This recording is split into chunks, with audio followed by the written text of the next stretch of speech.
Welcome back to Radical and Relevant, where each day we're encountering the daily gospel, looking for a word, a phrase, or an idea to anchor our day, our activities in the gospel. Today is the most famous gospel verse in sports. It's from chapter 3 of John's gospel, verses 16 through 21. And this opening line, we always see these signs at sports games. John 3:16, this is the line. For God so loved the world that he gave his only Son, that whoever believes in him should not perish, but have eternal life.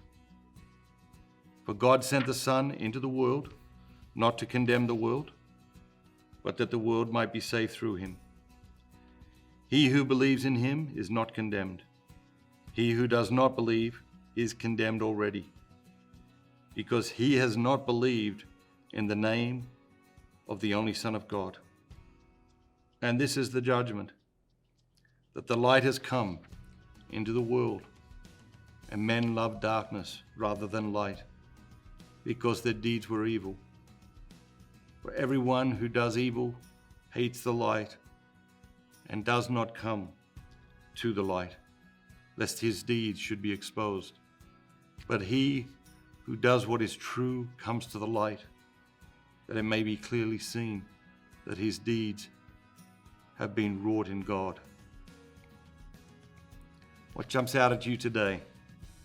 What jumps out at me is men love the darkness. And it's in the reading, it's said in the past tense, but I think it's true in the present tense, is that we do love the darkness sometimes, and we have our own very specific personal types of darkness, and we love our own very specific personal types of darkness, and we cling to our own very specific personal types of darkness. And today's reading is an invitation to explore our love of the darkness.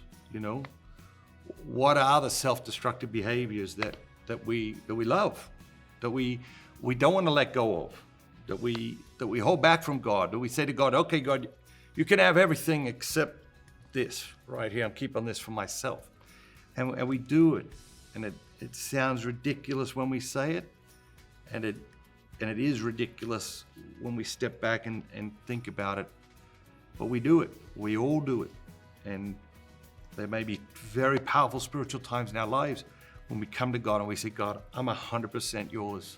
I will do anything you want, wherever you want me to do it, whenever you just give me my marching orders.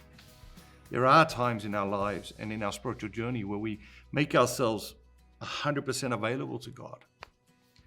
But then we tend to take it back. And we take it back like 1% at a time, you know, or 0.5% at a time, or 0.25% here and 0.5% there and 2% here. And before you know it, you know, we're 65% available to God. And so think today, what is the darkness that we love? How are we called to ongoing conversion, daily conversion? And have a great day. Remember, don't just be yourself. Be the very best version of yourself, all that God created you to be.